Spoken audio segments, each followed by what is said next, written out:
ఒకసారి ఇలా అనుకుందాం, జీవితంలో ఎంతో కష్టపడ్డాం, పస్తులుంటూ పిల్లలను చదివించాం, వారు పెరిగి పెద్దవాళ్ళవుతున్నారు.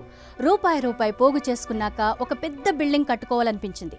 కూడబెట్టుకున్న డబ్బులతో పాటు లోన్ తీసుకుని ఆ భవన నిర్మాణం కోసం ఎన్నో త్యాగాలు చేశామనుకుందాం. ఇటుక పేర్చి చెమట చిందించి రెక్కల కష్టంతో చివరకు ఇల్లు పూర్తి చేశామనుకుందాం. ఆ తర్వాత కొన్నాళ్లకు మనం నిర్మించుకున్న ఇంట్లోకి ఎవరైనా అక్రమంగా ప్రవేశించి ఒక రూమ్ కబ్జా చేస్తే మీకేమనిపిస్తుంది? మీ అపార్ట్మెంట్లో ఒక ఫ్లాట్ మొత్తం తీసుకుని రెంట్ కట్టకుండా ఉంటానంటే ఏం చేయాలనిపిస్తుంది? అసలు దీనికి మీరు ఒప్పుకుంటారా?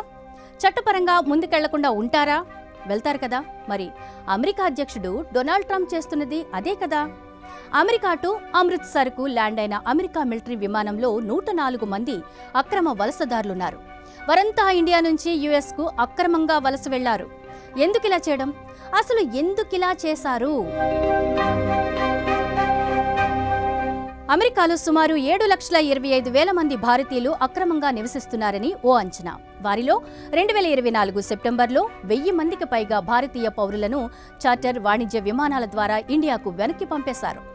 అక్టోబర్లో మరో 100 మందికి పైగా భారతీయ పౌరులను అమెరికా బహిష్కరించింది. ఇదంతా బైడెన్ అధ్యక్షుడిగా ఉన్న సమయంలో జరిగింది. అధికారిక లెక్కల ప్రకారం 2018-2023 మధ్య US immigration and customs enforcement ICE ద్వారా మొత్తం 5,477 మంది భారతీయులు యుఎస్ నుంచి బహిష్కరణకు గురయ్యారు. 2020లో 2,300 మంది కంటే ఎక్కువ మంది భారతీయులను ఇండియాకు పంపించేశారు. ఇలా ఇండియా నుంచి అమెరికాకు వలసలు ఎక్కువగా వెళుతున్న రాష్ట్రం సిక్కు ప్రాబల్యమున్న పంజాబ్, ఆ తర్వాత దాని పొరుగున ఉన్న హర్యానా, ఆ తర్వాత స్థానంలో గుజరాత్ ఉంది. ఇటు తెలుగు రాష్ట్రాల నుంచి కూడా అమెరికాకు భారీగా అక్రమ వలసలు ఉన్నాయనే చెప్పాలి. ఇలా అక్రమంగా వెళ్లడానికి పలు కారణాలు కూడా కనిపిస్తున్నాయి. ఇందులో కొన్ని కారణాలు అత్యాశకు సంబంధించినవిగా ఉన్నాయి, మరికొన్ని మోసపోయి వెళ్లినట్లుగా ఉన్నాయి. అమెరికాలో ఉన్న మెరుగైన ఉద్యోగ అవకాశాలు, జీవన ప్రమాణాలు ఇండియాలో ప్రస్తుతానికైతే లేవు.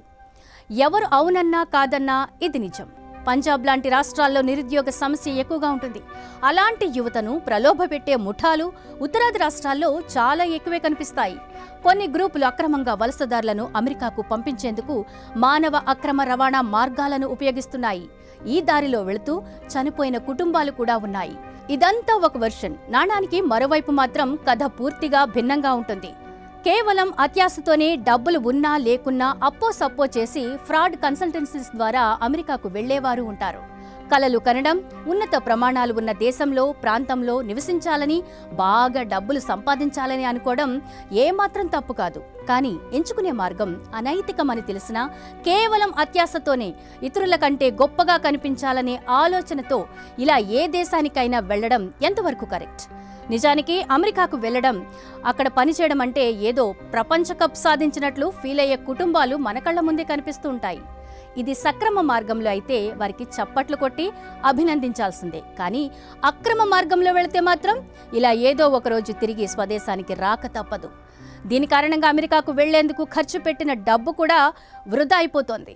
ఇది కెరీర్పై కూడా బ్యాడ్ ఇంపాక్ట్ చూపిస్తోంది. దేశాన్ని కూడా అబాసు పాలు చేస్తుంది.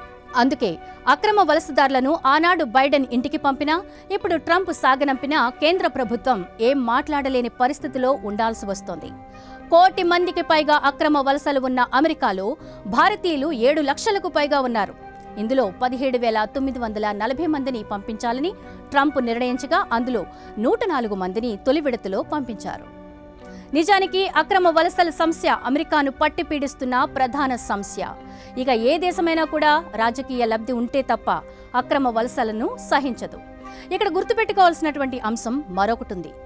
అక్రమ వలసలకు శరణార్థుల సమస్యకు సంబంధం ఉంటుంది. కానీ ఇప్పుడు ఇండియా నుంచి అక్రమంగా అమెరికాకు వెళ్లిన వారు శరణార్థులుగా వెళ్లలేదు.